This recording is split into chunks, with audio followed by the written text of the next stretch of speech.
Bonjour à tous. Bonjour. Bonjour Yann. Aujourd'hui, on va parler de la migration A7, d'un prisme, on va dire, d'hébergement et en même temps d'un côté agence.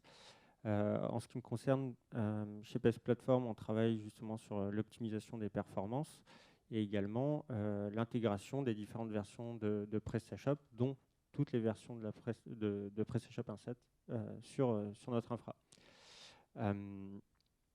Je te laisse te présenter et ensuite on abordera le sujet de la migration. Ça marche. Bonjour et bonsoir à toutes et à tous. Alors moi c'est Yann Coste, je suis dirigeant fondateur de NewQuest, du groupe Data Solutions. Nous sommes une petite, environ 70-80 personnes à bosser sur PrestaShop. Et donc ça fait à peu près depuis la création de PrestaShop qu'on travaille sur la plateforme, depuis 0.8 en l'occurrence. Ok, merci. Euh, Sur une migration 1.7, on se pose beaucoup de questions. La première, peut-être pour les marchands qui sont encore sur une version antérieure à la 1.7, c'est est-ce que la migration 1.7 est vraiment indispensable? Alors, il y a deux versions, il y a selon la police et selon les manifestants. Pour le coup, on est donc en 2021, 2022 arrive. Je crois qu'on en discutait hier. La fenêtre entre PrestaShop 1.6 et PrestaShop 1.7, si des gens ou des e-commerçants exploitent toujours PrestaShop 1.6, ça veut dire que c'est des plateformes qui ont entre 4 et 7 ans. La question est simple, est-ce que oui ou non on a besoin d'avoir une version de PrestaShop à jour? La réponse est oui. Alors bien évidemment, il y a des cas d'exception. Bien évidemment, on se rend compte que des e-commerçants qui ont une activité assez flat et assez recurring, qui n'ont pas de croissance, n'ont pas besoin forcément de mettre à jour parce qu'ils ont très peu de travaux, très peu d'interventions sur leur site. Mais in fine, c'est quelque chose qui est nécessaire, quel que soit le contexte, pour la simple et bonne raison aussi pour des critères de sécurité, mise à jour, mise aux normes, etc. Donc, ce que tu nous annonces, c'est qu'il y a forcément de bonnes raisons finalement pour migrer. Il n'y a pas de bonne ou de mauvaise raison. Oui, enfin, il y a beaucoup de bonnes raisons. Alors, une qu'on n'a pas évoquée hier en discutant toi et moi, on a un exemple très concret, et j'aime bien donner l'exemple des très gros clients qui travaillent sur PrestaShop, et qui ont des contraintes forcément plus lourdes que des clients medium size, et donc ça va forcément ruisser, parce que quand on observe les clients, les grands comptes qui exploitent PrestaShop, on sait mécaniquement que ça va arriver sur des plus petits e-commerçants. Un exemple très concret, la plupart de nos clients grands comptes qui ont des forts trafics, des gros volumes de commandes sur PrestaShop, maintenant aiment pour la qualité de leurs commandes et rassurent leurs clients être PCI DSS, donc être normés sur tout le transactionnel et avoir une espèce de certification qui consiste à dire ok, on s'assure que la plateforme est sécure, répond aux normes, etc. Et une norme comme PCI DSS, par exemple, n'autorise pas une version mineure de retard. C'est-à-dire que techniquement, un client qui veut être vraiment au top du top de la sécurité, de la réassurance pour son client, ne pourra pas prétendre à l'aide s'il est sur PrestaShop 1.6.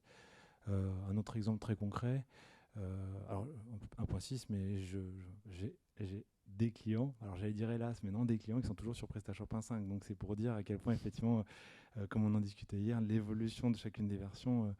Nous, on a commencé sur les premiers PrestaShop qui étaient 0.8, on a vu un 2, un 4, un 3, un 4, un 5, un 6. À chaque fois, ça met beaucoup de temps à faire comprendre la transition. Mais pour le coup, la plupart du temps, quand les commerçants commencent à se pencher sur le sujet, euh, on gagne entre un 6 et un 7, et c'est déjà le cas quand à chaque fois qu'on passe d'une version, on gagne en performance. La moyenne de gain de performance qu'on a sur PrestaShop 1.7 en passant dessus, et souvent c'est entre 20, tu es mieux placé que moi pour en parler, mais on gagne facilement 20% de perf en plus juste en passant sur un 7. Donc pour le coup, rien que cet argument-là, parce que la perf, on en parlait juste avant, c'est quelque chose qui est sacré, est clé. Ben, effectivement, la performance, c'est important. Et outre ce sujet-là, tu as abordé un point essentiel qui est la sécurité, qui a beaucoup été travaillé sur la version 1.7 et qui finalement, je pense que beaucoup de clients se posent la question aussi de savoir s'ils doivent migrer vers l'1.7, pour quelles raisons. Donc on parle de sécu, on parle de performance, mais potentiellement, on a d'autres sujets. Je pense notamment au support, qui effectivement n'est plus d'actualité depuis fin 2019. Et dans ce cas-là, Selon la police. exactement. Et comment tu finalement tu gères cette problématique de ces clients-là? Comment tu les accompagnes Alors, la vraie point en fait pour les clients qui sont sur PrestaShop et sur des vraiment vieilles versions de 1.6, c'est même pas tant le support PrestaShop, même si effectivement c'est déjà un argument, c'est l'obsolescence de certains modules. C'est-à-dire que même on voit, il y a pas mal d'intégrateurs, pas mal de solutions qui sont aujourd'hui. Maintenant, la plupart du temps, ils font le module 1.6, 1.7 parce que ils veulent répondre à un grand spectre de clients, mais en premier le module 1.7. Donc on se rend compte que de plus en plus, ça c'est l'argument, plutôt que le maintien, c'est vraiment l'évolutivité des modules, les mises à jour des modules. On a des clients qui se retrouvent un peu acculés dans le sens où, de toute façon, s'ils veulent mettre à jour, je donne des exemples, leur paiement, leur transporteur, ou des modules qui sont clés dans leur usage de PrestaShop, se retrouvent dans un angle parce qu'ils ne peuvent pas s'en sortir, ils sont obligés de passer sur 1.7 quoi qu'il arrive. D'accord, merci. Pour ces clients qui sont encore sur des versions plus anciennes, pour le coup, on peut en parler Pas de finalement. nom. Pas du tout, mais on peut se retrouver notamment avec des grands comptes qui ont des PrestaShop conséquents sur un 5, voire même un 4, un 6. Et ces marchands-là, est-ce que finalement, pour des raisons justement de modules, de compatibilité, etc., est-ce qu'ils ne devraient pas j'ai envie de te dire, se dépêcher finalement à migrer vers une 1.7 pour toutes ces raisons? Et s'ils ne le font pas, pourquoi? Si, ils ont raison, parce que de plus, ça nous fait de la prestation et ça nous fait travailler, donc ça nous va bien. Donc il y a une problématique financière, c'est voilà ça. Non, alors pour le coup, je troll un tout petit peu, mais on exploite un peu plus de 400 sites marchands, une grande partie sur PrestaShop. Si j'ai encore 2 clients sur un 5, c'est vraiment le fil du rasoir. Donc la plupart des clients, le grand débat et le grand sujet, c'est entre 1.6 et 1.7 clairement en ce moment. Et donc il y a encore une fois, c'est une question de digestion, de prendre la technologie. Donc il y a ce côté, est-ce que oui ou non, je vais pas avoir des problématiques en passant sur un set? Quel va être peut-être mon refactoring? Comment ça se passe? Donc il y a des vrais sujets et certains clients, alors qui sont j'aime pas la notion de très grand compte. Disons les clients parce qu'il y a des clients qu'on a qui sont pas des marques connues, mais qui sont des pure players, qui ont fait une croissance extraordinaire et qui sont dans le dur au quotidien, qui exploitent leur PrestaShop pleine barre. C'est des gens qui ont eu une courbe d'évolution avec leur PrestaShop, où le PrestaShop a pris un poids prépondérant dans leur système e-commerce. Ce qui fait que la bascule n'est pas si simple que ça malgré tout, parce qu'en fait, le PrestaShop a été étiré dans tous les sens pour répondre à des besoins, dialoguer avec le RP, avec le CRM, faire des flux spécifiques, etc. Donc, ça demande beaucoup de rétro-engineering sur qu'est-ce qui a été mis en place, qu'est-ce qui a été déployé, qu'est-ce qui a été développé, avec qui et avec quoi le PrestaShop dialogue. Et en général, ce qui fait vraiment peur aux clients qui doivent faire cette migration, mais comme toute migration majeure, du reste, c'est pas un 6, un 7, ça a été le cas pour un 5, un 6, c'est le même débat à chaque fois. C'est OK, on me garantit que mon PrestaShop va fonctionner correctement, je vais faire la bascule, mais comment ça va se passer après avec tout mon écosystème qui gravite autour? Merci. Ce qui est étonnant, c'est qu'on parle souvent de migration de PrestaShop vers la 1.7. Ce qu'il faut voir quand même, c'est qu'on est sur une mise à jour, on n'est pas sur une vraie migration. Donc on fait de l'abus de langage parce qu'on sait très bien que la migration ou la mise à jour d'une version antérieure à la 1.7 vers la 1.7 est importante finalement parce qu'on n'est plus sur les mêmes technologies. Il y a eu notamment l'intégration de Symfony qui a changé beaucoup de choses. C'est un bon point, je te coupe, excuse-moi Noël. Ouais, vas-y. Aussi pour les commerçants qui sont, quelle que soit leur taille, qui commencent à avoir des task force en interne pour développer et travailler sur la PrestaShop, cette intégration dans un set de composants Symfony rend attirant pour des développeurs de travailler sur un set. Donc en fait, c'est aussi un argument qui plaît aux e-commerçants avec qui on travaille, c'est de se dire, techniquement, progressivement, PrestaShop va sur cette technologie qui attire forcément les développeurs, donc qui permet d'ouvrir plus le code à différentes offres, enfin différents prestataires ou des gens en interne. Et tout à l'heure, justement, tu parlais des problématiques qu'on pouvait avoir avec les liaisons, notamment de l'ERP, le CRM, etc. C'est qu'une partie, mais quels sont, pour tous les marchands qui hésitent encore à migrer, quels sont les points de contention, quels sont les éléments en fait, sur lesquels tu leur dirais de prêter attention s'ils devaient faire une migration? Alors, nous, quand on conseille ou qu'on accompagne les clients là-dessus, déjà, et c'est même pas inhérent à PrestaShop, à partir du moment où on a un écosystème e-commerce et qu'on fait du transactionnel, c'est très important d'avoir une histoire et un log de l'histoire de la plateforme.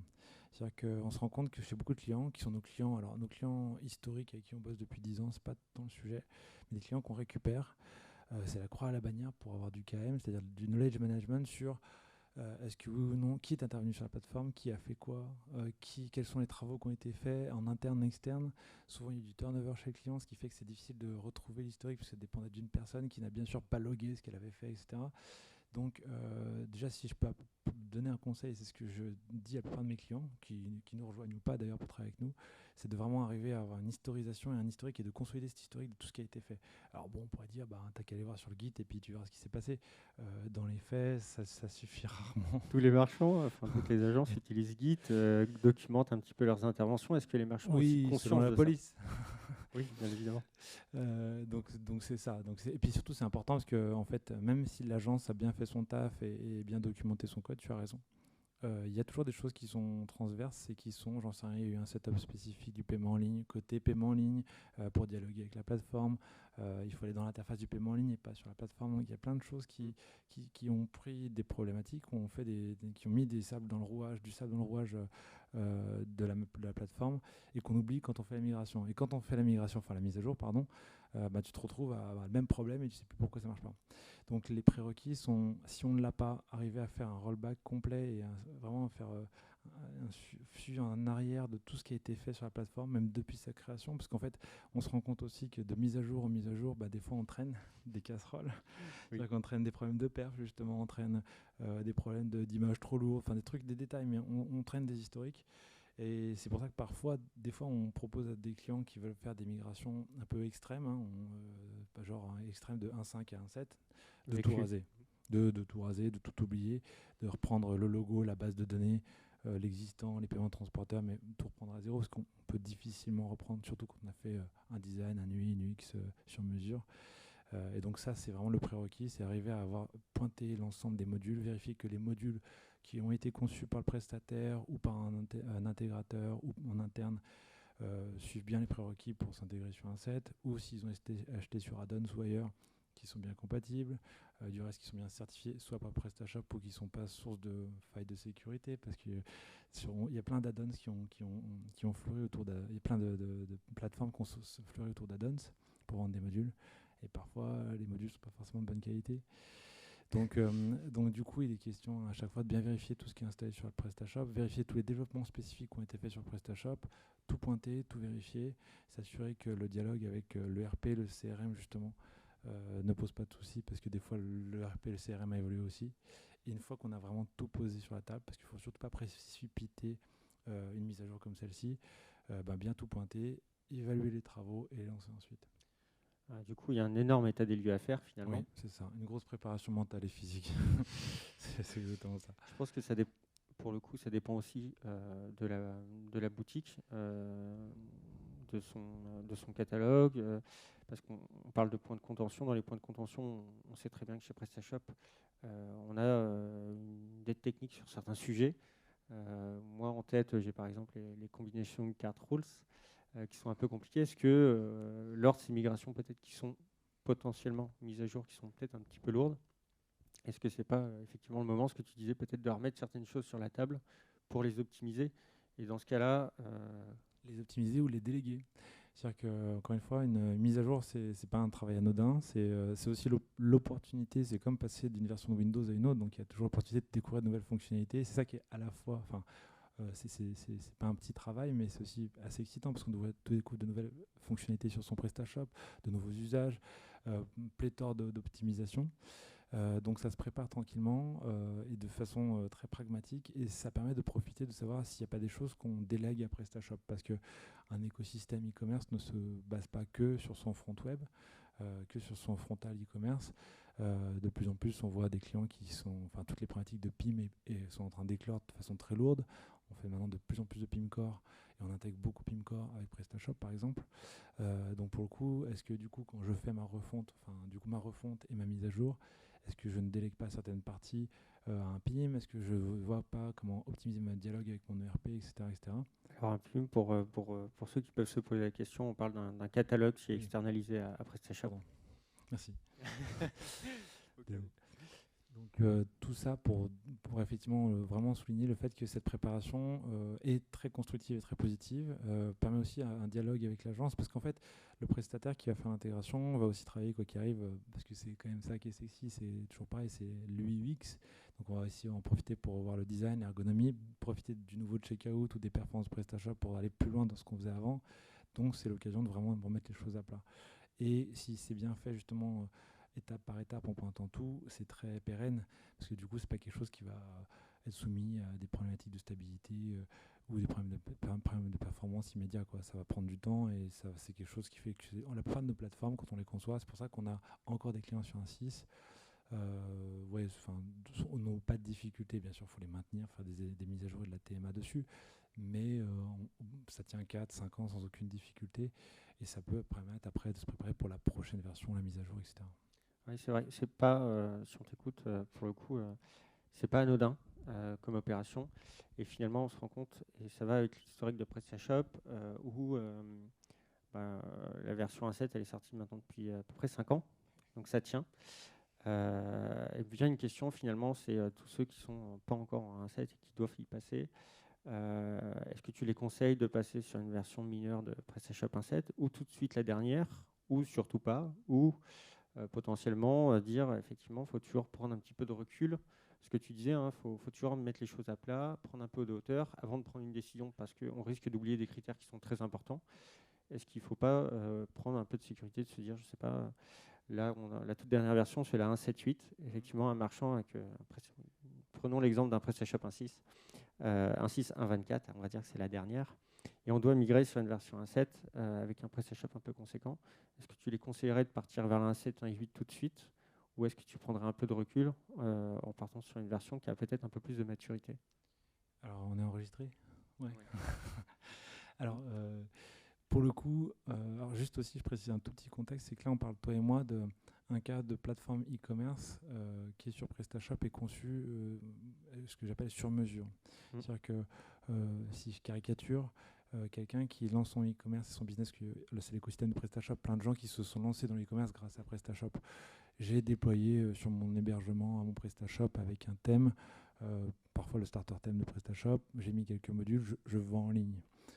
Pour le coup, la passation de 1.6 à 1.7 techniquement n'est pas si douloureuse, ni pas si complexe, que Oui. la plateforme a été bien conçue, l'auto-updater marche bien, jusque-là il n'y a pas de débat, donc c'est pas quelque chose qui est si lourd que ça. Là on parle vraiment, et j'insiste, d'une migration d'une plateforme, comme toutes nos réalisations en l'occurrence à NewQuest, mais qui est vraiment faite sur mesure avec des développements ultra spécifiques en plus de PrestaShop et son noyau.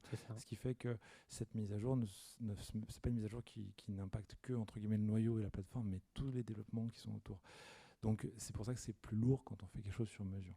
Et donc pour ton point, donc je parlerai sans la présence de mon avocat. Il n'y a pas de tabou sur la question. Alors, nous, c'est pour plusieurs raisons. C'est pas par défiance alors nous, on ne conseille pas de faire prendre tout de suite la dernière version 1.7 mise à jour, dernière update. Alors, c'est pas une défiance, parce que du coup, dès qu'on vous communiquez, donc dès que PrestaShop communique sur la dernière version, nous, on a notre équipe tech qui prend la version, qui regarde, qui analyse, qui fait le déploiement, qui voit s'il y a des dépendances qui ont changé, il regarde ce qui a été changé et modifié pour voir si ça pète pas certains de nos travaux qu'on a déjà fait, ou du coup ça pose pas de problématique sur les travaux qu'on a prévu de faire avec le client. Pour le coup, c'est que nous on a des méthodes de travail et de déploiement, et on a conçu nos propres outils de déploiement et de dépendance pour tout ce qu'on greffe autour du PrestaShop, ce qui fait qu'on a forcément une petite version de retard par rapport à la dernière version en cours, pour la simple raison, c'est que notre déploiement demande des vérifications et qu'on a nos outils de test et de contrôle de notre côté, qui fait qu'ils ne sont pas forcément adaptés à la dernière version qui vient de sortir il y a 2 semaines. Maintenant, c'est en fonction un peu de l'âge du capitaine et de comment le projet évolue aussi. C'est-à-dire que si là, par exemple, tu parles de 1.7.8 qui est sorti il y a peu, là, techniquement, il y a de fortes chances que nos projets à sortir dans les 6 mois soient effectivement sur 1.7.8. Il faut juste, on préfère, encore une fois, c'est pas une défiance, mais c'est la mécanique de l'open source. Un open source comme PrestaShop a comme mission et comme but de toujours être en avance de phase, toujours mettre à jour, avancer. Par contre, les intégrateurs, alors je parle des versions mineures encore une fois, ont aussi le devoir de s'assurer que l'open source fonctionne correctement, qu'il n'y a pas de problématiques détectées, de faire un travail de vérification aussi de son côté, parce que sinon ça sert juste à OK, on vend du PrestaShop, mais on ne travaille pas sur PrestaShop, on ne l'exploite pas. Donc c'est pour ça qu'on a toujours une version de retard ou qu'on est pile poil à la date, mais ça dépend de l'ancienneté de la version. Finalement, je voulais arriver un petit peu à cette conclusion parce que ça dépend du PrestaShop, ça dépend de l'évolution de la boutique par les différents intervenants. On sait très bien que PrestaShop, sur chacune des sorties, va sortir une version qui est stable sur la partie core. Mais effectivement, un PrestaShop, c'est un projet open source qui a beaucoup de vécu finalement parce qu'elle est beaucoup utilisée et finalement très customisable. Et donc, on se retrouve avec des versions qui potentiellement ne sont pas les versions core. Et donc, le gros point d'intention, finalement, c'est l'historique, de remettre les choses sur la table pour pouvoir avancer correctement.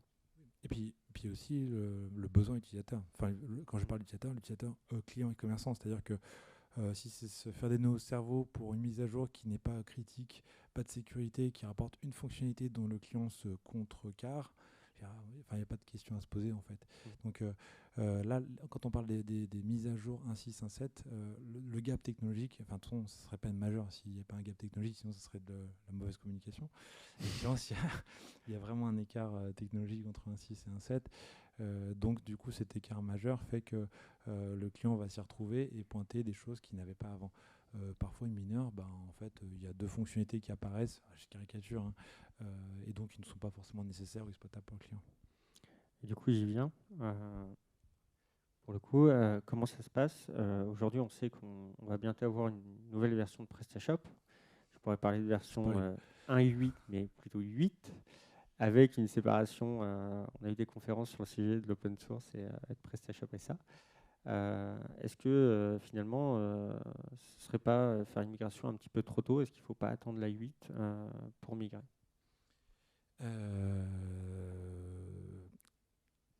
Non, il ne faut pas attendre pour la simple et bonne raison, c'est que l'historique de PrestaShop, alors déjà c'est une très bonne chose, une très bonne nouvelle que ce modèle arrive au sein de PrestaShop parce que ça permet de distinguer les clients et commerçants qui veulent entre guillemets mettre les mains dans le cambouis, exploiter l'open source et qui ont à cœur cette stratégie open source. Ça permet à PrestaShop de se focaliser sur des clients qui ont besoin d'un support du coup qui va au-delà de l'open source. Donc c'est dans la conduite de l'histoire et c'est une très bonne chose. Si on parle de 8, alors je n'ai pas les clés de cette nouvelle version, mais donc on parle de 8 et pas de 1.8 effectivement, ce qui est très classe au niveau marketing, je tiens à souligner. Pour le coup, si on parle de 8, la réponse est non, il ne faut pas attendre. Pour la simple et bonne raison, c'est que là, on commence à en parler, vous commencez à en parler, à communiquer dessus. On n'a pas pu tous, sauf s'il y a des agences qui sont privilégiées, mais nous, on n'a pas pu mettre les doigts dans le code de ce truc-là pour l'instant. Je pense que vous êtes encore dessus.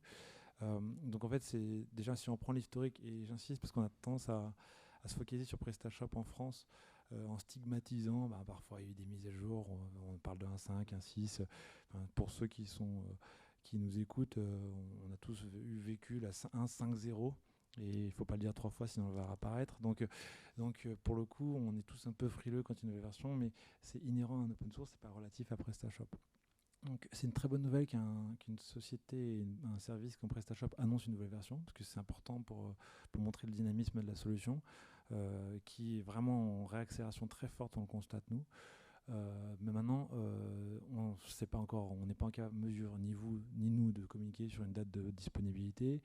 On sait que maintenant c'est dans la roadmap et que ça arrive a priori 2022. Mais moi, quand un client me demande si oui ou non il faut attendre, déjà la question ne se présente pas tant que ça, parce que maintenant il y a le réflexe d'attendre que la version soit publiée de la part du client avant les communiqués d'annonce. Donc c'est bien parce que maintenant il y a une vraie historique, comme tu l'évoquais tout à l'heure aussi. PrestaShop a de l'ancienneté, de l'antériorité, donc les clients qui ont l'habitude de cet écosystème se rendent compte que oui, donc l'équipe travaille sur 8, mais tant qu'il n'y a pas d'annonce, pour l'instant, je ne peux pas savoir sur quel pied danser. Donc les clients, même quand ils découvrent PrestaShop, ne posent pas tant la question de est-ce qu'il faut attendre 8 ou pas. Et donc la réponse est non, parce que déjà le temps que ça sorte, que ça soit communiqué, qu'il y ait une première release stable, etc., enfin tout le processus qu'on connaît habituellement, déjà de l'eau qui va couler sous les ponts, qu'en plus, de toute façon, un set est ultra stable. Forcément, il y a toujours des petits défauts, mais c'est une plateforme qui est très fiable et très stable. Donc pour le coup, on verra comment est structuré 8. Mais en l'état, si encore une fois, si on reprend tout ce qu'on a évoqué juste avant et les critères qui font que une mise à jour est nécessaire, non, il faut le plus possible avoir sa plateforme up-to-date et puis passer sur un 7, ça c'est sûr. Puis finalement, il y a un autre point sur lequel je vais rebondir, c'est tout à l'heure tu disais que c'était très compliqué de passer de l'1.5 à l'1.7. Et effectivement, qu'est-ce que ça va donner de l'1.6 à l'1.8? Et finalement, le retard et le gap qui va être pris n'est pas forcément dans le sens du marchand. Donc pour le coup, je pense que finalement, ton conseil de tout à l'heure de faire attention de ne pas avoir trop de retard entre le 1.5 et le 1.7, il faut suivre le même rythme et avoir une version 1.7 qui soit la plus à jour possible pour faciliter finalement l'intégration de la version 8. Ouais. Parce que de toute façon, effectivement, passer déjà une version, c'est déjà violent. Deux versions, c'est ultra violent. Et encore une fois, distinguons bien le e-commerce qui exploite PrestaShop en interne, entre guillemets, donc le e-commerçant qui fait son exploitation, utilise l'écosystème et du sur-mesure, encore une fois, comme on le développe. Vraiment, on se sert de PrestaShop comme le socle e-commerce pour faire tout le périmètre fonctionnel que le client veut, c'est-à-dire aller faire de l'abonnement, faire de la configuration, de la personnalisation, faire des catalogues immenses comme on en parlait tout à l'heure. Donc c'est des choses très spécifiques et quoi qu'il arrive, ça veut dire avoir le meilleur de la techno disponible. En l'occurrence, juste les performances de 1.7 font que c'est l'argument qui fait que, au pire, il y a 8 qui arrivent, il y avait 1.6. Mais là, en ce moment, quand on parle de web perf, c'est à la fois pour la satisfaction du client, mais aussi pour ne serait-ce que de l'indexation. Enfin, un client qui veut absolument rester sur un 6, sauf cas très spécifique, parce qu'encore une fois, son écosystème le bloque là-dessus, comme on l'évoquait tout à l'heure. C'est une perte d'investissement et d'argent de ne pas passer ou de faire une mise à jour sur un 7. Il n'y a pas de sujet finalement, faut autant que possible passer sur le 1.7 pour différentes raisons, sauf si effectivement la boutique n'a pas besoin de ces évolutions techniques dont tu parlais. Et encore une fois, c'est au cas par cas en fonction de l'écosystème. Donc peut-être que j'ai des clients qui vont m'appeler juste après en me disant bah ouais, nous sur un 6, on va rester puis on va attendre 8 parce que justement tout l'écosystème autour ne le permet pas. Et je leur dirais oui, tu as raison. Donc c'est au cas par cas. Mais selon les critères qu'on a évoqués, si vous retrouvez dans ce qu'on a pu voir là, oui, la version 1.7 est plus que nécessaire et fortement recommandée, ne serait-ce que pour préparer l'avenir quoi qu'il arrive. Parce que on ne sait pas encore une fois comment va arriver 8 et comment elle va se présenter, quels seront les modules qui seront sur 8 ou pas, nativement ou pas nativement. Donc qu'est-ce qu'il faudra redévelopper aussi, parce que ça c'est un des vrais sujets. Donc pour le coup, pour 2022 voire 2023, 1.7 a encore de beaux jours devant elle. Merci Yann. Merci à toi. Merci à tous.